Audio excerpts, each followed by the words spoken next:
नमस्कार दोस्तों, स्वागत है आपका इस चैनल में। दोस्तों हम इस वीडियो में देखने वाले हैं बेसिक साइंस और इंजीनियरिंग ड्राइंग के टॉप 50 क्वेश्चन देखने वाले हैं। दोस्तों ये जो इंजीनियर पिंडेल सर का जो क्लास है, ठीक है, उसका ये पीडीएफ है दोस्तों। बहुत ही इंपॉर्टेंट जो यहाँ पर क्वेश्चन है इसमें, ठीक है। तो एक एक पॉइंट को मैं क्लियर करता हुआ चलूँगा, ठीक है फ्रेंड्स। तो आपको बहुत ही एक्स्ट्रा चीज़ भी इस वीडियो में जानने को मिलेगा आपको, ठीक है फ्रेंड्स। तो इस वीडियो को पूरा जरूर देखिएगा, एक एक क्वेश्चन आपके लिए इंपॉर्टेंट होगा दोस्तों। आप इसको रिविजन कर लेंगे एक बार तो दोस्तों, और भी आपका मतलब जो है हर एक टॉपिक आपका क्लियर हो जाएगा, ठीक है फ्रेंड्स। तो 50 क्वेश्चन देखने वाला है इस वीडियो में, ठीक है। देखिए फ्रेंड्स, जो पहला क्वेश्चन पूछ रहा है, ठीक है, दोस्तों आप जानते हैं कि इससे जो है 50 क्वेश्चन आने की संभावना है, ठीक है, एलपी सीबीटी 2 एग्जाम में, ठीक है। तो फ्रेंड्स देखिए पहला क्वेश्चन है, कह रहा है कि ड्राइंग बोर्ड बनाने में प्रयोग होने वाली लकड़ी में कौन सा गुण नहीं होना चाहिए, ठीक है फ्रेंड्स। तो देखिए जो पहला लिखा है कि नर्म लकड़ी, जी हाँ दोस्तों, नर्म लकड़ी होना ही चाहिए, क्योंकि पिन लगाने के लिए जो है नर्म लकड़ी की आवश्यकता होती है, ठीक है। बी वाला है अच्छी तरह उपचारित, यानी कि वेल सीजनड होना चाहिए, यानी कि नमी में फैलाव कम होना चाहिए, यानी कि जब अगर नमी हो तो उसमें लकड़ी फैलनी नहीं चाहिए, ठीक है। तो ये तो उसकी क्वालिटी है, ठीक है ना।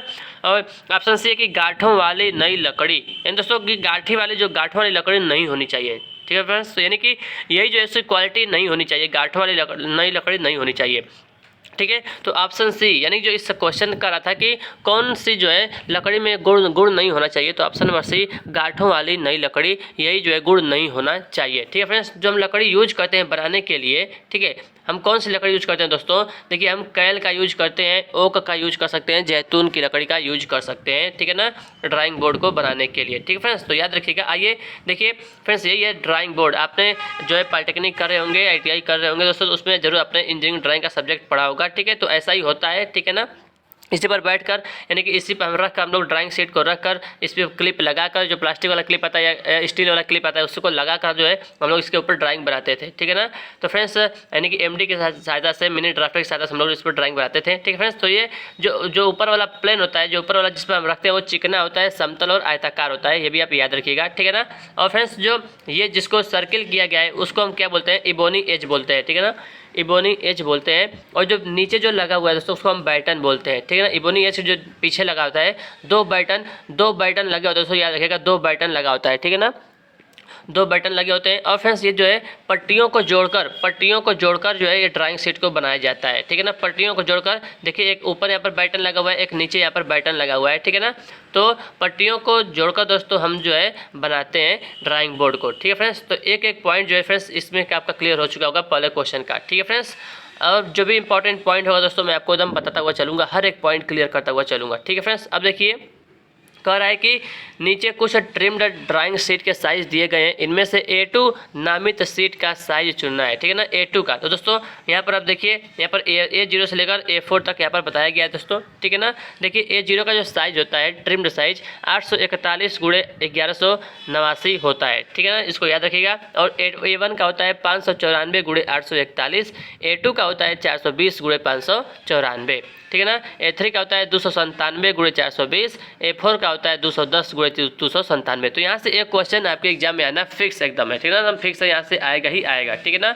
तो A0 से लेकर A4 तक इसको याद रखिएगा। और इस क्वेश्चन में पूछा गया था A2 का, तो 420 गुणे 594 होता है, ठीक है। और दोस्तों याद रखिएगा ना, मैं एक्स्ट्रा पॉइंट आपको बताता हूँ कि जो A0 है, A0 जो साइज है, इसका जो क्षेत्रफल होता है ना वो 1 मीटर स्क्वायर होता है। और जो A1 का होता है वो 1/2 मीटर स्क्वायर का होता है। और A2 का दोस्तों 1/4 वर्ग मीटर होता है, ठीक फ्रेंड्स। तो इसका याद रखिएगा। और A3 का 1/8 वर्ग मीटर होता है। और A4 का 1/16 वर्ग मीटर होता है क्षेत्रफल, ठीक है ना। तो A0 से लेकर A4 तक इसको याद रखिएगा, ठीक है ना। तो इसका राइट आंसर हो जाएगा ऑप्शन सी वाला 420 गुणे 594 mm, ठीक है। तो ये जो सीट है ये आपको ये पूरा याद रहना चाहिए, ठीक है। आइए अगला क्वेश्चन देखते हैं फ्रेंड्स। कह रहा है कि स्केल का प्रयोग निम्न उद्देश्य के लिए किया जाता है, यानी कि स्केल का प्रयोग हम क्यों करते हैं, क्या करने के लिए किया जाता है इसका प्रयोग। तो ऑप्शन ए कह रहा है कि सभी कोणों पर रेखाएं खींचने के लिए।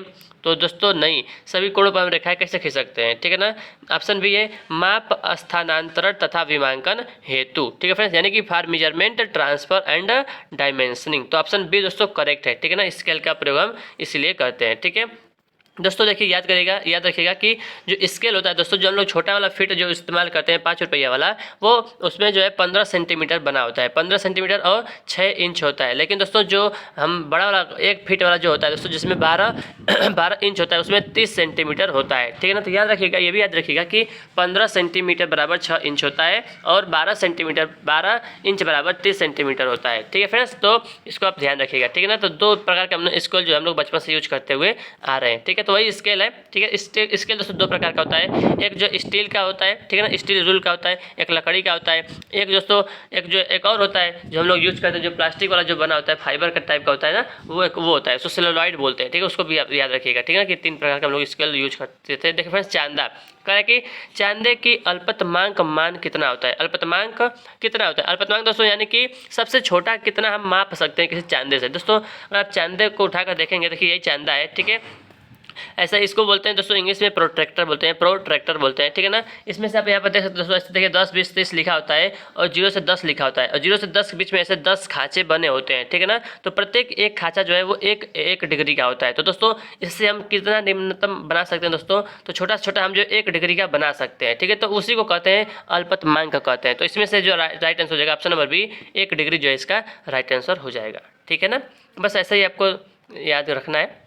देखिए उसको पूछा कि इलेक्ट्रिकल और इलेक्ट्रॉनिक सर्किट में हेडफोन के प्रतीक को पहचानिए। दोस्तों हेडफोन का सर्किट यानी कि सिंबल कौन सा है? तो यहाँ पर देख सकते हैं ऑप्शन बी एकदम सिंपल सा है, ऑप्शन बी वाला ये हेडफोन बना हुआ है। जो उसके बाद सी वाला ये लाउड स्पीकर का है, ठीक है। और ये वाला जो फ्रेंड्स है ये किसका? ये बेल का यानी कि घंटी का, इलेक्ट्रिक घंटी का है। और ये वाला ये बजर का है, किसका है? बजर का है, ठीक है ना फ्रेंड्स। तो ये आपको बस फिगर आपको इसको ध्यान रखिएगा, ठीक है ना। मैंने दोस्तों जितना भी ये सब फिगर है सब का इसका एक वीडियो मैंने बनाया था, मेरे चैनल पर आप खोज लीजिएगा। आपको कम से कम 200-250 क्वेश्चन 250 जो है सिंबल का मैंने वीडियो बनाया था, केवल 5-10 मिनट में। दोस्तों आप पूरा एकदम एक बार देख लेंगे उसको ना, तो आपको एकदम क्लियर हो जाएगा। उसको भी जरूर देख लीजिएगा, ठीक है। आइए अगला प्रश्न देखते हैं दोस्तों। अगला प्रश्न कह रहा है कि कौन सी रेखाएं काल्पनिक रेखाएं हैं, ठीक है ना। कौन सी रेखाएं काल्पनिक रेखाएं हैं? तो फ्रेंड्स देखिए यहाँ पे जो ऑप्शन करेक्ट है सी वाला, हिडन रेखाएं जो है ये काल्पनिक रेखाएं हैं, क्योंकि ये रेखाएं होती नहीं है, क्योंकि हम जो है ये हिडन है यानी कि पीछे हो रहती हैं, लेकिन हमें दिखती नहीं है। तो हम मान लेते हैं कि केवल वो रेखा है, ठीक है। हिडन रेखा दोस्तों ऐसा बना होता है, देखिए डैश लाइन होता है, डैश लाइन ऐसा होता है, ठीक है ना। और दोस्तों जो यहाँ पे देखिए बना है मोटी और पतली रेखा, ये ई और एफ प्रकार का होता है, ठीक है ना। अगर दोस्तों क्वेश्चन आएगा कि ई और एफ प्रकार की रेखाएं कौन सी होती हैं, तो मोटी और पतली रेखाएं होती हैं, उसको हम ई और एफ प्रकार का बोलते हैं, ठीक है। तो हिडन लाइन जो है वो काल्पनिक रेखा होता है, ठीक है। और यहाँ पर आप देख सकते हो दोस्तों, देखिए एक एक लाइन को आप देखते जाइए, ठीक है। देखिए जो सेंटर लाइन है, सेंटर लाइन इसको जी प्रकार की लाइन बोलते हैं, जी प्रकार की लाइन, ठीक है ना। ये सेंटर लाइन यहाँ पर आप देख भी सकते हैं। देखिए एक होता है कटिंग प्लेन लाइन, ये एच प्रकार की लाइन होता है, एच प्रकार की लाइन होता है कटिंग प्लेन लाइन। आप देख सकते हैं कि जो रेखा है डिनोट किया गया उसको आप देख लीजिएगा, कटिंग प्लेन लाइन, ठीक है। एक होता है हिडन लाइन, ठीक है ना। हिडन लाइन ये काल्पनिक रेखा होता है, ठीक है। और यहाँ पर आप देख सकते हैं ये है एक्सटेंशन लाइन, ये एक्सटेंशन लाइन जो आप देख सकते हैं इसको यहाँ पर एरो से दर्शाया गया है। और ये जो है फ्रेंड्स जो 100 दिखाया, जो 100 है रेड कलर के से बनाया गया वो डायमेंशन लाइन है, ठीक है, डायमेंशन लाइन। और ये फ्रेंड्स जो है आउटलाइन आप देख सकते हैं, आउटलाइन है जो फिगर के पूरा चारों तरफ होता है, आउटलाइन इसको बोलते हैं, ठीक है ना। और यहाँ पर एक होता है लीडर लाइन, ठीक है ना, ये है लीडर लाइन, आप देख सकते हैं लीडर लाइन, ठीक है। और यहाँ पर जो है फ्रेंड्स फाई 8 लिखा है, फाई 8 मतलब इसका मतलब है कि व्यास जो है वो 8 mm है, ठीक है ना, 8 mm है। अगर R8 ऐसा लिखा है, R8 लिखा है, इसका मतलब है कि जो त्रिज्या है वो जो रेडियस है वो 8 mm है, ठीक है ना। और यहाँ पर देखिए ये एक है सेक्शन लाइन, ठीक है ना, यहाँ पर देख सकते हैं सेक्शन लाइन लिखा हुआ है, यह सेक्शन लाइन, ठीक है ना। तो ये सब सारी लाइन मैंने आपको इस वीडियो में क्लियर कर दिया, यानी कि इसमें क्लियर हो गया, ठीक है। अब आगे बढ़ते हैं। देखिए कह रहा है कि किस लाइन का प्रयोग विवरण देने के लिए किया जाता है, which line is use to give description, ठीक है। तो इसका राइट आंसर दोस्तों option A leader line. Leader line का प्रयोग जो है वो विवरण देने के लिए प्रयोग किया जाता है। लीडर लाइन दोस्तों ऐसे होता है, ठीक है ना, ऐसे देख सकते हैं, इसी प्रकार से होता है लीडर लाइन, ठीक है। आइए आगे बढ़ते हैं। कह रहे हैं कि विमांकन से संबंधित सही कथन है, which is the correct statement regarding dimensioning. तो दोस्तों ऑप्शन ये सभी करेक्ट है, दो। देखिए ऑप्शन नंबर ए विमांकन लाइन एक दूसरे को काटनी नहीं चाहिए, सही बात है। ऑप्शन बी विमांकन रेखा की दूरी मुख्य ड्राइंग से न्यूनतम 8 mm होनी चाहिए। तो ये दोनों दोस्तों करेक्ट है, ठीक है ना, डायमेंशन के विमांकन के बारे में दोनों करेक्ट है, ठीक है ना। तो ऑप्शन सी यहाँ से करेक्ट हो जाएगा, उपरोक्त दोनों, ठीक है। आइए दोस्तों यहाँ पर देखते हैं इसके बारे में थोड़ा सा डिटेल यहाँ पर दिया गया है, ठीक है। यहाँ पर आप देख सकते हैं, यहाँ पर देखिए arrow head ratio should be approx 3:1 होना चाहिए, ठीक है ना। तीर और जो उसकी पूंछ होता है उसका जो रेशियो है वो 3:1 होनी चाहिए, याद रखिएगा, ठीक है। और यहाँ पर कह रहे हैं कि overall are larger dimensions should be further from the drawing than smaller dimension, ठीक है। और देखिए यहाँ पर 8 mm कम से कम होनी ही चाहिए, ठीक है। और allow the extension line to go past the dimension line by approx 2 mm, यहाँ पर देख सकते हैं कि लगभग ये 2 mm जो है थोड़ा सा निकला हुआ होना चाहिए, ठीक है। और यहाँ पर देखिए leave approx 3 mm between object line and extension line. तो याद रखिएगा जो ऑब्जेक्ट लाइन है वस्तु रेखा और जो एक्सटेंशन लाइन है जो विस्तारक रेखा है उसके बीच कम से कम 3 mm का गैप होना चाहिए, ठीक है। तो ये कंप्लीट ये हो गया पूरा, ठीक है। अब देखिए आगे बढ़ते हैं, अगला क्वेश्चन देखते हैं। डायमेंशनिंग की कौन सी विधि मानक के अनुसार है? तो यहाँ पर देखिए ए वाला जो है, ए वाला ही सही है, ठीक है ना, क्योंकि जो डायमेंशन लाइन जो है ऐसे उसके ऊपर हम लिखा जाता है, ठीक है ना। इसको हम मतलब रोटेट करेंगे तो सही हो जाएगा, ठीक है ना। ये सब गलत है ये गलत है, ठीक है ना, केवल ए वाला सही है, ठीक है दोस्तों। और देखते हैं इसके बारे में जो इंपॉर्टेंट पॉइंट, देखिए ऐसे ही दर्शाया जाता है, जो ऊपर वाला है ना, ऊपर वाला जो 30 लिखा गया है ऐसा ही होता है, ठीक है ना। इसी को हम बोलते हैं डायमेंशन लाइन बोलते हैं, ठीक है ना। और मतलब बीच में जो है देखिए देख सकते हैं कि कहाँ गया, ठीक है ना। यहाँ पर मैंने आपको दिखाया था डायमेंशन लाइन दोस्तों, देखिए विषय में आपको दिखाया था, ठीक है। तो ऑप्शन नंबर ए वाला करेक्ट है, ठीक है। अब देखिए नीचे दिए गए चित्र में कोण अल्फा तथा बीटा हैं। तो अल्फा और बीटा दोस्तों ये कौन प्रकार का फिगर है दोस्तों? तो देखिए इसको बोलते हैं आसन्न कोण बोलते हैं, option number C adjacent angle बोलते हैं दोस्तों। देखिए यानी कि जैसे अल्फा के नीचे ही बीटा है, ठीक है ना, अल्फा के नीचे ही बीटा या बीटा के नीचे बीटा के ऊपर अल्फा है, तो इन दोनों को हम बोलते हैं क्या? एडजेसेंट एंगल बोलते हैं, ठीक है ना दोस्तों। उसके बाद देखिए पहला जो है सरल कोण स्ट्रेट एंगल क्या होता है दोस्तों? 180 अंश को हम बोलते हैं, 180 डिग्री को हम सरल कोण बोलते हैं। समकोण दोस्तों राइट एंगल क्या होता है कि 90 डिग्री को हम क्या बोलते हैं? 90 अंश को बोलते हैं समकोण बोलते हैं। आसन्न कोण इन दोनों को जो पास पास में ऐसे सटे होते हैं इसी बोलते हैं आसन्न कोण बोलते हैं, ठीक है ना। पूरक कोण दोस्तों क्या होता है? पूरक कोण दोस्तों जो है दो एंगल का मान, दो एंगलों को जोड़कर अगर 90 डिग्री होता है तो वो दोनों आपस में पूरक कोण कहलाते हैं, कंप्लीमेंट्री एंगल कहलाते हैं। यदि अल्फा प्लस बीटा का मान जो है वो 90 अंश होगा तो उसको हम कहते हैं क्या? पूरक कोण कहते हैं, ठीक है। और एक होता है समपूरक कोण, अगर दोस्तों अल्फा बीटा का मान जो है 180 डिग्री होता है तो उसको हम समपूरक कोण बोलते हैं, ठीक है। तो ये एक मतलब पॉइंट क्लियर हो गया, ठीक है। अब देखिए कह रहा है कि प्रिज्म व पिरामिड के नाम कैसे रखे जाते हैं? How are prism and pyramids named? तो याद रखिएगा ऑप्शन ए आधार के आकार के अनुसार रखा जाता है, यानी कि according to the size of the base, ठीक है ना। उसके बेस के आधार पर जैसा उसका बेस होता है वैसा उसका जो है नाम रखा जाता है, ठीक है ना। यानी कि अगर दोस्तों देखिए यहाँ पे जब आपको ये पिरामिड दिख रहा होगा दोस्तों, ठीक है, इसका जो आपको जो दिख रहा है दोस्तों आधार वो कैसा है? त्रिभुजाकार है, ठीक है। तो उसको हम क्या बोलेंगे? त्रिभुजाकार पिरामिड बोलेंगे, ठीक है ना। यानी कि जैसा उसका जो है और दोस्तों अगर वर्गाकार होगा तो वर्गाकार उसको हम प्रिज्म बोलेंगे, ठीक है। अगर पिरामिड है तो त्रिभुजाकार पिरामिड, जैसा उसका बेस होगा वैसा उसका जो है जैसा उसका आधार होगा वैसा उसका जो है नाम होगा, ठीक है ना। तो याद रखिएगा, ठीक है। आगे देखते हैं कह कि आइसोमेट्रिक कितने शब्दों से मिलकर बना है? ठीक है फ्रेंड्स, तो आइसोमेट्रिक 2 शब्दों से मिलकर बना है, आइसो और मेट्रिक, ठीक है। आइसो का मतलब होता है इक्वल और मेट्रिक का मतलब मेजरमेंट, यानी कि इक्वल मेजरमेंट।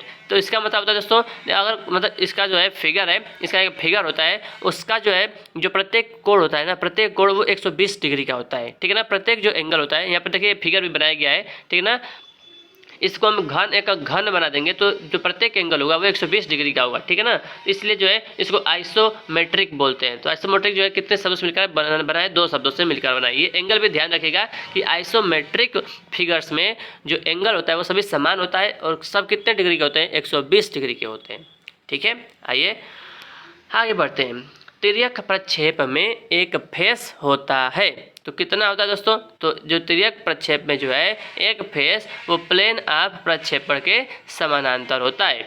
कैसा होता है? प्लेन ऑफ प्रक्षेपण के समानांतर होता है, ठीक है। और यहाँ पर आप देख सकते हैं दोस्तों, यहाँ पर उसका फिगर भी बनाया गया है, ठीक है ना। देखिए इसकी जो लाइन है ये लाइन ऊपर जो है सामने जा रहा है और ये भी जो है यहाँ से सामने ही जा रहा है, ठीक है ना। तो दोस्तों इन दोनों को क्या बोलते हैं? तो याद रखिएगा तिर्यक प्रक्षेप में एक फेस जो है वो प्लेन ऑफ प्रक्षेपण के समानांतर होता है, ठीक है ना। अगला प्रश्न देखते हैं किसी वस्तु का दृश्य जो पार्श्व की ओर से देखने पर अतिरिक्त ऊर्ध्वतल पर बनता है क्या कहलाता है।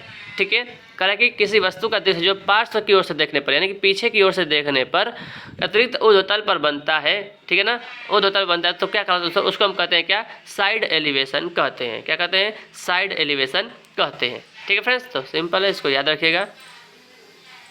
उसके बाद हम देखते हैं अगला क्वेश्चन। देखिए फ्रेंड्स, ये वाला ये तो बहुत सिंपल है। प्रदर्शित चित्र कौन से प्रक्षेपण विधि को दिखाता है। तो याद रखिए दोस्तों, ये जो फिगर है ये थर्ड एंगल प्रोजेक्शन यानी कि तृतीय कोण प्रक्षेप को दिखाता है। ठीक है ना, और देखिए प्रथम एंगल का ये होता है। ठीक है ना, ये प्रथम एंगल का होता है फिगर। ठीक है ना, देख सकते हैं दोनों में विपरीत है दोस्तों। ठीक है ना, जो सर्किल है इसमें राइट साइड में है। ठीक है ना, इसमें जो है प्रथम एंगल में राइट साइड में होता है, और लेकिन जो तृतीय एंगल में लेफ्ट साइड में सर्किल होता है। बस इतना याद रखिएगा कि प्रथम एंगल में राइट साइड में सर्किल होता है। ठीक है ना, और थर्ड एंगल प्रोजेक्शन में लेफ्ट साइड में सर्किल होता है। तो बस आप उसको याद रखेंगे दोस्तों, आपको ये क्लियर हो जाएगा। ठीक है, पूछता है फ्रेंड्स। ठीक है, कह रहा है कि निम्न में सत्य कथन कौन सा है। ठीक है, पहला है, कह रहा है कि तापमान एक सदिश राशि है। तो गलत दोस्तों, सदिश राशि नहीं है। सत्य कथन ऑप्शन बी वाला है, ये पीएस प्रणाली में भार का मात्रक पाउंड होता है। ठीक है, याद रखिएगा। और फ्रेंड्स, पाउंड जो है द्रव्यमान का मात्रक होता है। ठीक है, द्रव्यमान का मात्रक अगर हम बात करें एमकेएस पद्धति में एसआई मात्रक में तो किलोग्राम होता है, लेकिन ये पीएस प्रणाली में भार का मात्रक पाउंड होता है। ठीक है, और वस्तु का द्रव्यमान स्थिति व स्थान पर निर्भर करता है। तो जी नहीं दोस्तों, गलत बात है, वस्तु का द्रव्यमान स्थिति आधार पर निर्भर नहीं करता है। ठीक है, तो केवल बी वाला इसमें राइट आंसर है। ठीक है ना, बी वाला। कह रहा है कि 26.5 मीट्रिक टन में कितने किलोग्राम होते हैं। तो राइट आंसर है ऑप्शन नंबर ए, 26,500 किलोग्राम। ठीक है, तो यहाँ पर देखिए कैसे इसको निकालेंगे। देखिए 1 मीट्रिक टन में होता है 1000 किलोग्राम। ठीक है, तो पूछा है कि 26.5 में कितना होता है, तो 1000 से गुणा कर देंगे तो आ जाएगा 26,500 किलोग्राम। ठीक है ना, तो ये आपको बहुत ही आसानी है, इसको आप निकाल लेंगे। ठीक है ना, सिंपल सा क्वेश्चन है। अगला प्रश्न है, कह रहा है कि किसी पदार्थ का घनत्व किस पर नहीं क्या डिपेंड किसके अनुक्रमानुपाती होता है। तो जो घनत्व है इसका फार्मूला होता है घनत्व बराबर द्रव्यमान बटा आयतन। ठीक है ना, तो कह रहा है कि द्रव्यमान के व्युत्क्रमानुपाती होता है, नहीं दोस्तों। ठीक है ना, आयतन के अनुक्रमानुपाती होता है, गलत, आयतन के व्युत्क्रमानुपाती होता है। तो किसी पदार्थ का जो घनत्व होता है वो द्रव्यमान के अनुक्रमानुपाती होता है। ठीक है ना, इसका फार्मूला होता है घनत्व बराबर डेंसिटी बराबर द्रव्यमान बटा आयतन। ठीक है ना, मास अपन वॉल्यूम। ठीक है, तो ऑप्शन नंबर सी यहाँ से करेक्ट हो जाएगा। ठीक है, अगला प्रश्न देखते हैं दोस्तों। अगला प्रश्न क्या है, कह रहा है कि यदि किसी लकड़ी के टुकड़े की लंबाई 0.8 मीटर, चौड़ाई 20 सेंटीमीटर, ऊंचाई 10 सेंटीमीटर है तथा लकड़ी का घनत्व दिया है 10 ग्राम प्रति घन सेंटीमीटर है, तो लकड़ी का द्रव्यमान ज्ञात कीजिए। तो दोस्तों द्रव्यमान बराबर हम निकालेंगे क्या होता है, घनत्व गुणे आयतन होता है। ठीक है, देखिए यहाँ से निकाले भी होंगे। देखिए तो द्रव्यमान बराबर घनत्व गुणे आयतन। ठीक है, तो यहाँ से निकालना है तो घनत्व का मान दिया है 10 ग्राम प्रति घन सेंटीमीटर, गुणे दोस्तों वॉल्यूम बराबर होता है, वॉल्यूम दिया है एक दोस्तों, देखिए लकड़ी का टुकड़ा का दिया है ना, तो 80 गुणे 20 गुणे 10 यानी जो ये आपका दिया है लंबाई 0.8 मीटर दिया है। 8 मीटर को हम सेंटीमीटर में बदलेंगे तो 80 हो जाएगा, 80 सेंटीमीटर, चौड़ाई 20 सेंटीमीटर दिया है और ऊंचाई 10 सेंटीमीटर दिया है। तो लकड़ी जो फ्रेंड्स लकड़ी जो है वो यानी कि घनाभ है, तो घनाभ का आयतन क्या होता है, लंबाई गुणे चौड़ाई गुणे ऊंचाई, तो तीनों गुणा कर देंगे तो उसका आयतन बन जाएगा। ठीक है ना, तो जो घनत्व में आयतन से गुणा कर देंगे तो उसका द्रव्यमान निकल जाएगा। यहाँ से उसको गुणा करेंगे दोस्तों तो आएगा आपका 16 के बाद 4 जीरो, ये ग्राम में है, तो ग्राम को अब क्या करेंगे किलोग्राम में बदलने के लिए हम क्या करेंगे 1000 से भाग देते हैं तो आ जाएगा 160 किलोग्राम। ठीक है, तो ऑप्शन बी इसका राइट आंसर हो जाएगा। ठीक है, अगला क्वेश्चन दोस्तों देखते हैं कि 3.51 ग्राम प्रति सीसी किसका घनत्व है। ठीक है ना, ये किसका घनत्व है दोस्तों, तो ऑप्शन नंबर डी हीरा का घनत्व है। तो एकदम इसको याद रखिएगा, बहुत इंपॉर्टेंट है। हीरा का घनत्व कितना है 3.51 ग्राम प्रति सीसी। ठीक है, और टिन का होता है 7.31 होता है, पेट्रोल का 0.71 ग्राम प्रति सीसी होता है, सोना का 19.3 ग्राम प्रति, ये घन सेंटीमीटर होता है दोस्तों, प्रति घन सेंटीमीटर, सीसी नहीं लिखा, प्रति घन सेंटीमीटर होता है। ठीक है, घनत्व का मात्रा क्या होता है किलोग्राम, घनत्व द्रव्यमान बटा आयतन होता है। ठीक है ना, तो किलोग्राम प्रति घन मीटर होता है। ठीक है, तो याद रखिएगा, और सीसी है तो सेंटीग्राम का स्क्वायर होता है। ठीक है, आगे बढ़ते हैं दोस्तों। क्वेश्चन कह रहा है कि 300 ग्राम द्रव्यमान के एक ठोस का सापेक्ष घनत्व क्या होगा यदि पानी में पूरी तरह से डूबे होने पर उसका भार 50 ग्राम होता है। ठीक है फ्रेंड्स, तो देखिए कैसे निकालेंगे। तो हम क्या करेंगे, 300 ग्राम दिया था, 300 बटा 300 में से 50, यानी कि इसमें दिया है ना कि उसका भार 50 ग्राम होता है। तो क्या करेंगे, 300 में 300 बटा 50 माइनस कर देंगे नीचे, और इसको काट पीट देंगे तो आ जाएगा 1.2। ठीक है, और ये भी याद रखिएगा कि सापेक्ष घनत्व का मात्रा कुछ नहीं होता है। ठीक है ना।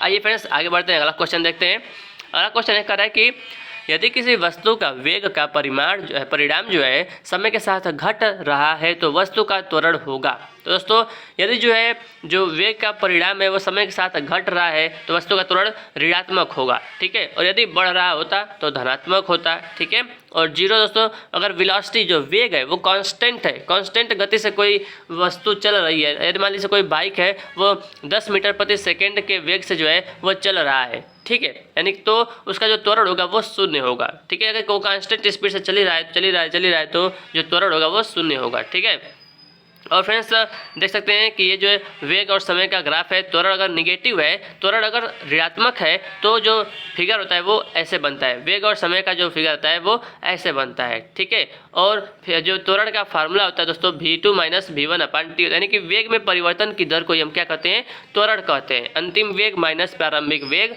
बटा में समय। ठीक है, उसी को कहते हैं क्या, त्वरण कहते हैं। ठीक है दोस्तों, त्वरण का मतलब क्या होता है कि कोई वस्तु जो है हर एक सेकंड में अपनी गति को कितना बढ़ा रही है उसी को कहते हैं त्वरण। ठीक है फ्रेंड्स, यानी कि उसकी जो स्पीड है वो हर सेकंड बढ़ रही है। अगर पहले सेकंड 5 मीटर प्रति सेकंड था पहले सेकंड में, और बढ़कर जो है अगले सेकंड में जो है 7 मीटर पर सेकंड हो गया, फिर बढ़ के जो है 9 मीटर प्रति सेकंड हो गया, फिर बढ़ के जो है 11 मीटर प्रति सेकंड हो गया दोस्तों, तो उसका जो आप त्वरण निकाल सकते हैं कि कितना होगा, 2 बढ़ा है तो 2 मीटर प्रति सेकंड स्क्वायर जो है उसका त्वरण होगा। ठीक है ना, तो ऐसे यानी कि त्वरण यही होता है कि हर सेकंड उसकी स्पीड बढ़ रही है। ठीक है ना, जो आपके बाइक में जो एक्सेलरेटर होता है दोस्तों, जो आप एक्सेलरेटर लेते हैं अपना, वही होता है त्वरण, वही त्वरण को बढ़ाता है दोस्तों, वही उसको आप ऐसे मतलब ऐठते हैं उसको, ऐठते हैं उसको तो आपकी स्पीड बढ़ती जाती है कि नहीं, जितना उसको ऐठेंगे उतना आपकी स्पीड बढ़ती जाएगी, हर सेकंड आपकी स्पीड बढ़ती जाती है, तो वही होता है त्वरण दोस्तों, वैसे को बोलते हैं इंग्लिश में एक्सेलरेटर बोलते हैं। ठीक है ना।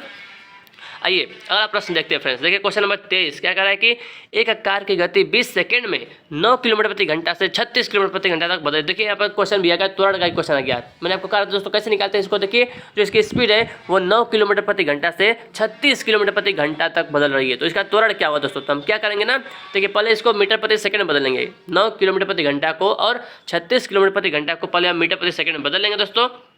ठीक है, देखिए यहाँ पे आप उसको बदलना ही पड़ेगा क्योंकि, ठीक है फ्रेंड्स। देखिए यहाँ पर देखिए त्वरण बड़ा v2 माइनस v1/t, तो v2 दिया है 36 और -9, ये किलोमीटर प्रति घंटा में दिया है, बटा 20 से भाग देंगे, समय से भाग देते हैं। ठीक है, तो 36 में से 9 घटाएंगे तो 27 आएगा। 27 जो ये किलोमीटर प्रति घंटा में, इसको मीटर प्रति सेकंड बदलना पड़ेगा, तो 5/18 से गुणा करेंगे। ठीक है, और ये 20 से भाग दे देंगे। इसको आप काटे पीटेंगे दोस्तों तो आएगा 3/8 मीटर प्रति सेकंड स्क्वायर। इसको अब दशमलव में बदलेंगे तो आ जाएगा 0.375 मीटर प्रति सेकंड स्क्वायर। ठीक है, तो ऐसे इसको इस सवाल को लगाया जाता है। ठीक है फ्रेंड्स, एकदम एक एक पॉइंट को आप समझे रहेंगे ना तो क्वेश्चन लगाने में बहुत ही आसानी होगी कि आखिर होता क्या है, त्वरण क्या होता है, वेग क्या होता है, विस्थापन क्या होता है, ठीक है, दूरी क्या होता है, लंबाई क्या होता है। ठीक है, अब देखिए अगला प्रश्न है कि एक पहाड़ी के ऊपर से एक लड़का एक पत्थर गिराता है जो कि 14 सेकंड में भूमि तल पर पहुंचता है, तो उस पहाड़ी की ऊंचाई क्या है। ठीक है दोस्तों, तो देखिए यानी कि आपको क्या दिया, समय दे दिया है, और कह रहा है कि ऊपर से नीचे गिराता है तो उसका जो प्रारंभिक वेग होगा जो है तो 0 होगा। ठीक है, और अंतिम सेकंड यानी कि 14 सेकंड में जो है फ्रेंड्स वो गिर जाता है। जी का मान भी दिया है तो आप एकदम आसानी से निकाल सकते हैं फ्रेंड्स। देखिए ऐसे ही दिया है, यू का मान 0 दिया है, हाइट पूछ रहा है, समय दिया है 14 सेकंड, जी का मान दिया है 10 मीटर प्रति सेकंड स्क्वायर। ठीक है, तो आप फ्रेंड्स यहाँ से निकाल सकते हैं, यस बराबर गति के दूसरे समीकरण से लगा सकते हैं, यस बराबर ut + ½ at स्क्वायर होता है, तो यू का मान 0 है तो ये पूरा वैल्यू 0 हो जाएगा। ठीक है, 1/2 at स्क्वायर में हम मान रख देंगे, यस बराबर 1/2 a का मान दिया है जी, ए मतलब जी त्वरण यानी कि जी। ठीक है, तो 10 गुणे t का स्क्वायर 14 गुणे 14 करेंगे दोस्तों, यहाँ से आप निकालेंगे तो आएगा 980 मीटर। अगर 980 मीटर को आप जो है किलोमीटर में बदलेंगे तो 0.98 किलोमीटर होगा, जो कि ऑप्शन सी में दिया गया है। ठीक है ना, तो फिर इसका राइट आंसर होगा ऑप्शन नंबर सी करेक्ट हो जाएगा। ठीक है, अगला प्रश्न देखते हैं दोस्तों। यम किलोग्राम की गेंद की गति को 1 मीटर प्रति सेकंड से बढ़ाकर 3 मीटर प्रति सेकंड करने के लिए 8 जूल कार्य किया जाता है, तो गेंद का द्रव्यमान ज्ञात करिए। ठीक है फ्रेंड्स। तो देखिए बहुत सिंपल है यहाँ पर जो देखिए ये फार्मूला होता है, ठीक है, डेल ई बराबर होता है 1/2 m, ये मतलब ये गतिज ऊर्जा जो होता है ना, गतिज ऊर्जा 1/2 mv स्क्वायर, बस जो v स्क्वायर है वो v2 माइनस का v2 का स्क्वायर माइनस v1 का स्क्वायर कर देंगे आप, तो यहाँ से आ जाएगा आंसर, ठीक है ना।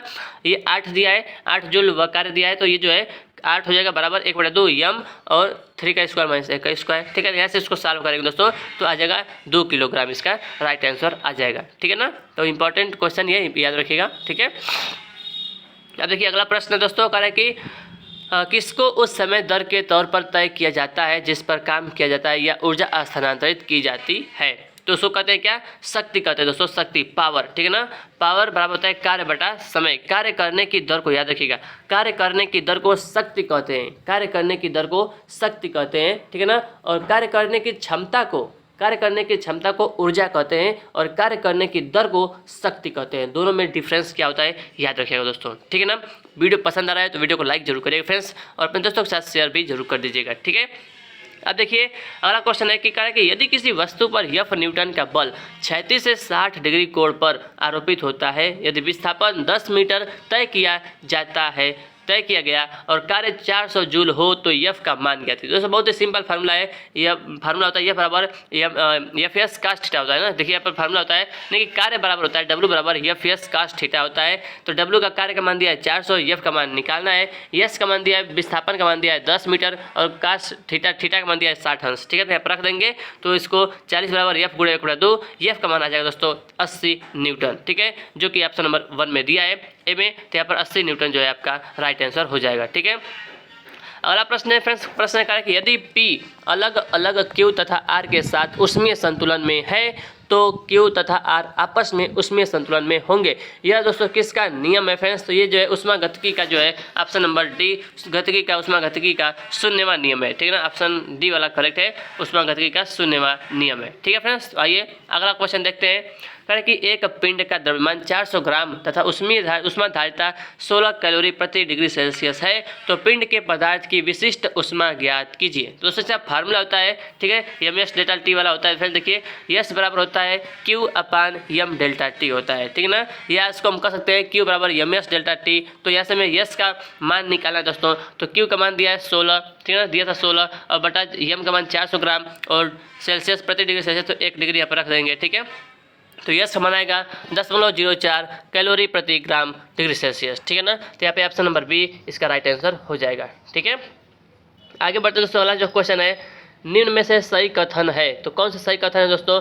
ऑप्शन नंबर ए वाला देखिए क्या दिया है कि वह तापमान जिस पर कोई द्रव ठोस अवस्था में परिवर्तित हो जाता है उसे हिमांक कहते हैं। तो जी हाँ दोस्तों, बिल्कुल पहला ऑप्शन बिल्कुल सही है, ठीक है ना। और यहाँ पे कह रहा है कि फ़ारेनहाइट पैमाने पर जल का क्वथनांक 32 डिग्री फ़ारेनहाइट होता है। तो जी नहीं दोस्तों, फ़ारेनहाइट पैमाने पर जल का जो क्वथनांक होता है वो 212 डिग्री फ़ारेनहाइट होता है। जो 32 वाला है वो हिमांक बिंदु होता है जल का फ़ारेनहाइट पैमाने पर, ठीक है ना।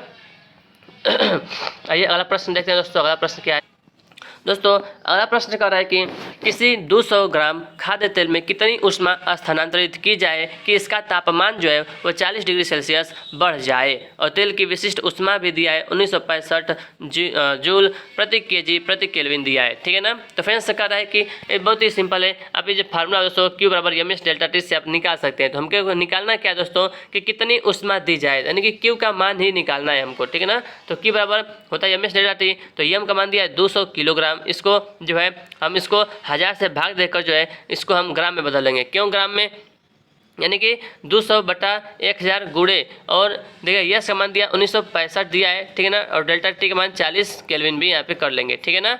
तो यानी कि क्योंकि ऑप्शन जो है देख सकते हैं जूल में दिया है, ठीक है ना, और यहाँ पे आप देख सकते हैं कि ग्राम में दिया था, ग्राम में दिया है ना 200, ये मतलब 200 ग्राम दिया था, तो 200 को हम 1000 से भाग देकर जो है हम किलोग्राम में बदल लेंगे, ठीक है ना। इसलिए यहाँ से 1000 से भाग दिया गया है। और इसको आप सॉल्व करेंगे दोस्तों तो आएगा 2 गुणे 1965 गुणे 4, इसको आप सॉल्व करेंगे तो क्यू बराबर 1965 गुणे 8, और यहाँ पे जो आएगा उसको गुणा करेंगे तो ऑप्शन नंबर ए 15,720 जूल जो है इसका राइट आंसर आ जाएगा। केवल आपको फार्मूला याद रखना है, क्यू बराबर एम एस डेल्टा टी होता है, ठीक है। आइए अगला प्रश्न देखते हैं, क्वेश्चन नंबर 32। एक गैसीय तंत्र को 138 जूल ऊष्मा दी जाती है जिसकी आंतरिक ऊर्जा 55 जूल है, तो किए गए बाहरी कार्य का मान कितना होगा, ठीक है ना। 138 जूल ऊष्मा दी जाती है और इसका आंतरिक ऊर्जा 55 जूल है, तो बाहरी कार्य का मान कितना होगा दोस्तों? देखिए बहुत ही सिंपल है, डेल क्यू बराबर होता है del U plus del W होता है। तो 138 ऊष्मा तो पहले से दिया है और 55 ये दिया है, और डेल डब्ल्यू हमें कितना पूछा है कि बाहरी कार्य क्या होगा, तो डब्ल्यू का मान निकालना है। तो डब्ल्यू बराबर है 138 में से हम 55 को माइनस कर देंगे दोस्तों, तो कितना आ जाएगा? ऑप्शन नंबर डी 83 जूल आ जाएगा। ठीक है ना, तो सिंपल है। अगला प्रश्न देखते हैं एक मानक लंबाई की कॉपर तार के आयतन में बिना परिवर्तन किए उसकी लंबाई खींचकर 6 गुना कर दी जाती है, तो तार का प्रतिरोध दोस्तों कितना हो जाएगा? दोस्तों देखिए 6 गुना कर रहा है, वो भी खींच कर रहा है। अगर खींच कर नहीं करता तो जो प्रतिरोध है वो भी 6 गुना ही हो जाता, लेकिन अगर खींच कर रहा है ना, तो 6 का स्क्वायर कितना होता है? 36, तो 36 गुना हो जाएगा दोस्तों। ठीक है ना, याद रखिएगा। ठीक है, देखिए आप देख सकते हैं कि आर जो है एन स्क्वायर के प्रोपोर्शनली होता है। ठीक है ना, यदि मतलब खींच कर रहा है तब हम 6 का स्क्वायर करेंगे, अगर खींच कर नहीं करता तो केवल हम जो है 6 से ही, यानी कि वो 6 गुना ही हो जाता है। ठीक है ना, तो याद रखिएगा। ठीक है, देखिए यानी कि यहाँ पे देख सकते हैं जो ऑप्शन सी वाला है 6 गुना लिखा है। अगर कहता कि जो है कि एक मानक लंबाई की कॉपर तार के आयतन में बिना परिवर्तन किए उसकी लंबाई जो है 6 गुना कर दी जाती है, खींच कर नहीं, बस वैसे ही लिख देता कि 6 गुना है तो 6 गुना से हो जाता है, लेकिन अगर कह रहा है खींच कर तो 36 गुना हो जाएगा, 6 का स्क्वायर। ठीक है ना, निम्न में से कौन सा कथन विद्युत धारा के लिए सही है? तो दोस्तों ऑप्शन ए, यह सदिश योग नियम की पालना नहीं करती है, तो ऑप्शन ए वाला ही इसका राइट आंसर है। कह रहा है कि इसका मात्रक कूलम है, नहीं दोस्तों, विद्युत धारा का मात्रक तो एम्पियर होता है, कूलम तो नहीं होता है, तो ऑप्शन नंबर ए वाला ही सही कथन है। ठीक है, अगला प्रश्न देखते हैं एक 13 ओम प्रतिरोधक को एक 6 वोल्ट सेल से जोड़ा जाता है जिसका आंतरिक प्रतिरोध 2 ओम है, उस 13 ओम प्रतिरोधक के आर पार की वोल्टता कितनी होगी? दोस्तों देखिए यहाँ पर देख सकते हैं ऐसे ही दिया गया है। ठीक है ना, तो पहले करंट का मान निकालेंगे, तो आई बराबर क्या होता है? V upon R. वी का मान दिया है 6 वोल्ट, आर का मान दिया है दोस्तों 2 + 13 हो जाएगा। ठीक है, तो 6/15 एम्पियर की धारा बहेगी, तो हमको जो है किसके अक्रॉस निकालना है दोस्तों? 13 वोल्ट के अक्रॉस निकालना है। ठीक है ना, 13 ओम के अक्रॉस निकालना है। तो V1 बराबर दोस्तों देखिए V बराबर है आई आर, तो आई का मान क्या है? 6/15, आर का मान है 13, तो इसको अब जो है गुणा करेंगे तो 13×18/15 5.2 वोल्ट इसका राइट आंसर आ जाएगा। ठीक है ना, ऑप्शन नंबर बी वाला। अगला प्रश्न देखते हैं क्वेश्चन नंबर 36, निम्न में से सही कथन है? तो सही कथन दोस्तों देखिए ऑप्शन नंबर ए, अस्थायी चुंबक का मान स्थिर रहता है। जी हाँ दोस्तों, अस्थायी चुंबक का मान स्थिर रहता है, बिल्कुल सही है। ठीक है, दूसरा है कि विद्युत चुंबक की प्रबलता धारा पर निर्भर करती है। जी हाँ दोस्तों, विद्युत चुंबक की जो प्रबलता है वो धारा पर निर्भर करती है, तो दोनों कथन सही है, तो ऑप्शन नंबर बी 1 व 2 दोनों जो है वो सही आंसर है इसका। ठीक है ना, अगला प्रश्न है कि कह रहा है कि 24 ओम और 36 ओम के 2 प्रतिरोधक श्रृंखला में जुड़े हुए हैं, यानी कि सीरीज में जुड़े हुए हैं, और यह संयोजन 120 वोल्ट की बैटरी से जुड़ा है, तो बैटरी द्वारा आपूर्ति की गई शक्ति ज्ञात करें। दोस्तों शक्ति का फार्मूला होता है P बराबर V²R होता है। ठीक है ना, तो V², तो V का मान दिया 120 वोल्ट दिया है, क्वेश्चन में दिया 120 वोल्ट, तो 120 का स्क्वायर करेंगे और टोटल इक्विवेलेंट हमें लिखना है। तो टोटल इक्विवेलेंट दोस्तों ये सीरीज में जुड़ा हुआ है, तो सीरीज में जुड़ा है तो हम क्या करते हैं, दोनों जोड़ देते हैं, तो 24 और 36 जोड़ेंगे तो 60 हो जाएगा, तो 120 का स्क्वायर में 120 × 120 में 60 से भाग लगा देंगे तो आ जाएगा 240 वाट आ जाएगा। ठीक है ना, ऑप्शन नंबर डी करेक्ट हो जाएगा। ठीक है, अगला क्वेश्चन है कि एक आदर्श वोल्ट मीटर का प्रतिरोध होता है। दोस्तों एक आदर्श वोल्ट मीटर का जो प्रतिरोध होता है ऑप्शन डी अनंत होता है, याद रखिएगा। एक आदर्श वोल्ट मीटर का जो प्रतिरोध होता है ना वो अनंत होता है, उसका आंतरिक जो प्रतिरोध है ना वो अनंत होता है, याद रखिएगा। और आदर्श एमीटर का जो आंतरिक प्रतिरोध है वो 0 होता है, 0 होता है। ठीक है ना, अगला क्वेश्चन देखते हैं दोस्तों, कह रहा है कि उस घिरनी प्रणाली का वेग अनुपात यानी कि वेलोसिटी रेशियो ज्ञात कीजिए जिसका दक्षता 50% हो और इस पर जो है 90 न्यूटन का बल लगाए जाने पर जो है 225 न्यूटन का भार उठाती हो। ठीक है फ्रेंड्स, तो हमको निकाला क्या है कि वेलोसिटी रेशियो निकाला है दोस्तों। तो वेलोसिटी रेशियो का जो फार्मूला होता है ना वेलोसिटी रेशियो का, तो देखिए फ्रेंड्स यहाँ पे मैकेनिकल एडवांटेज यहाँ पर निकाला गया है। मैकेनिकल एडवांटेज जो है भार बटा प्रयास होता है, तो भार दिया है 225 न्यूटन और प्रयास का मान दिया है 90 न्यूटन, तो 5/2 यानी कि 2.5, ये तो उसका मैकेनिकल एडवांटेज आ गया। ठीक है ना, अब दोस्तों जो वेलोसिटी रेशियो का फार्मूला होता है, देखिए ये फार्मूला होता है दक्षता बराबर मैकेनिकल एडवांटेज बटा वेलोसिटी रेशियो गुणे 100 होता है। तो हमको यहाँ से निकालना है क्या है, हमें VR का मान निकालना है, वेलोसिटी रेशियो का मान निकालना है। ठीक है, तो दक्षता 50 दिया तो 50 रखेंगे, जो मैकेनिकल एडवांटेज वो 5/2 आया था 5/2 ऊपर रखेंगे और VR का मान नीचे रखेंगे, VR गुणे 100 कर देंगे, ठीक है ना। अब 50 से 100 को 2 बार में काट देंगे दोस्तों, और यहाँ से हम VR निकालेंगे तो 5/2 आएगा गुणे 2, ठीक है। तो आ जाएगा 2 से 2 कट जाएगा, तो वेलोसिटी रेशियो का मान आ जाएगा 5, ठीक है ना। तो यहाँ से दोस्तों हमारा राइट आंसर आएगा ऑप्शन डी वाला 5, इसका राइट आंसर आ जाएगा, ठीक है। अगर ऐसा क्वेश्चन दिया रहेगा दोस्तों, सबसे पहले आप जो है मैकेनिकल एडवांटेज का मान निकालेंगे, ठीक है ना, यानी कि यांत्रिक लाभ का मान निकालेंगे। इसका फार्मूला होता है भार बटा प्रयास होता है। यहाँ से क्वेश्चन जरूर बनेगा दोस्तों, ठीक है ना। अगला प्रश्न देखते हैं, क्वेश्चन नंबर 40 है। प्लास जो है, जो हम लोग नॉर्मल भाषा में कहते हैं पिलास कहते हैं, ठीक है ना। तो जो प्लास है, प्लायर है, वो किस वर्ग का उत्तोलक है दोस्तों, ठीक है। तो ये ऑप्शन ए प्रथम वर्ग का उत्तोलक है। क्यों? क्योंकि जो इसमें आलम्ब होता है दोस्तों वो बीच में होता है, ठीक है ना। आलम्ब जो है देखिए पिलास ऐसा ही होता है, ठीक है ना, तो बीच में आलम्ब होता है, ठीक है। एक साइड भार होता है, एक साइड प्रयास होता है, तो इसको हम कहते हैं प्रथम वर्ग का उत्तोलक बोलते हैं, ठीक है ना। और जो दोस्तों जो द्वितीय वर्ग है उसमें जो दोस्तों जो भार होता है वो भार बीच में होता है, ठीक है ना, भार बीच में होता है। जो कूड़ा उठाने वाली गाड़ी होती है दोस्तों, तो उस टाइप का होता है, ठीक है ना। और तृतीय वर्ग में क्या होता है दोस्तों, जो प्रयास होता है, जो इफर्ट होता है वो बीच में होता है तृतीय वर्ग में, ठीक है, याद रखिएगा। आइए क्वेश्चन देख लेते हैं। विंडोज ओएस यानी कि विंडोज ऑपरेटिंग सिस्टम में सिस्टम विफल होने के मामले में ऑपरेटिंग सिस्टम को इसकी पूर्व स्थिति में रीस्टोर किया जा सकता है। उसे हम क्या कहते हैं दोस्तों, उसके हम कहते हैं रीस्टोर पॉइंट कहते हैं, रीस्टोर पॉइंट कहते हैं, ठीक है। अगला प्रश्न है कि PDA का क्या मतलब है। PDA तो personal digital assistant, personal digital assistant इसका फुल फॉर्म है, याद रखिएगा, ठीक है। आगे बढ़ते हैं। अगला प्रश्न है कि किसी डॉक्यूमेंट में किसी विशेष शब्द या वाक्यांश को ढूंढने का सबसे तीव्र एवं आसान तरीका कमांड का इस्तेमाल करना है। तो फाइंड कमांड का इस्तेमाल करना है, फाइंड का, FIND। निम्न में से कौन डेटाबेस से संबंधित है। तो डेटाबेस से संबंधित है option number C MS Exchange, ठीक है ना, याद रखिएगा डेटाबेस से संबंधित है MS Exchange। अगला क्वेश्चन है प्राकृतिक पर्यावरण को विक्षुब्ध करने के लिए सही नहीं है। तो ऑप्शन नंबर बी वनारोपण, वनरोपण इसका जो है राइट आंसर होगा, ठीक है ना। अगला प्रश्न है दोस्तों क्वेश्चन नंबर 46, काला हिरण निम्नलिखित में से किस श्रेणी के जीवों से संबंधित है दोस्तों। तो ऑप्शन नंबर बी लुप्त प्राय प्रजातियां, ठीक है friends, option number B correct इसका आंसर है। अगला क्वेश्चन है कि बायोस्फीयर रिजर्व क्या है। तो ऑप्शन नंबर ए स्थलीय, समुद्री और तटीय पारिस्थितिकी तंत्र वाले क्षेत्र को कहते हैं क्या, बायोस्फीयर रिजर्व कहते हैं। केवल पहला ही सही है, ठीक है। अगला प्रश्न है कि निम्न में से कौन सा अजैविक घटक नहीं है। अजैविक घटक नहीं है इसका मतलब वो जैविक घटन है, जैविक घटन यानी कि जिसमें जान होता है। तो ऑप्शन नंबर सी सूक्ष्म जीव, ठीक है ना, सूक्ष्म जीवों में माइक्रो ऑर्गेनिज्म में जान होता है। तो ऑप्शन नंबर सी करेक्ट जवाब है, ठीक है। अगला क्वेश्चन है दोस्तों विद्युत अग्नि दुर्घटना का कारण है। तो क्या है दोस्तों, देखिए तीनों ऑप्शन है सब सही है। तारों का ढीला होना, इससे भी विद्युत अग्नि दुर्घटना हो सकता है। चालकों का लघु पथ होना यानी कि शॉर्ट सर्किट होना, केबल के अवरोधन की क्षति होना, damage to insulation of cable, ये भी सही जवाब है। तो ऑप्शन डी उपरोक्त सभी राइट आंसर है, ठीक है। लास्ट क्वेश्चन दोस्तों इस वीडियो का लास्ट क्वेश्चन कि प्राथमिक चिकित्सा की ABC क्या है। बहुत ही इंपॉर्टेंट है, प्राथमिक चिकित्सा की ABC क्या है। ए फॉर होता है एयरवे, बी फॉर होता है ब्रीदिंग, सी फॉर होता है सर्कुलेशन। अगर हिंदी में कहें तो वायुमार्ग, श्वास और परिसंचरण, ठीक है, वायुमार्ग, श्वास और परिसंचरण, एयरवे, ब्रीदिंग एंड सर्कुलेशन।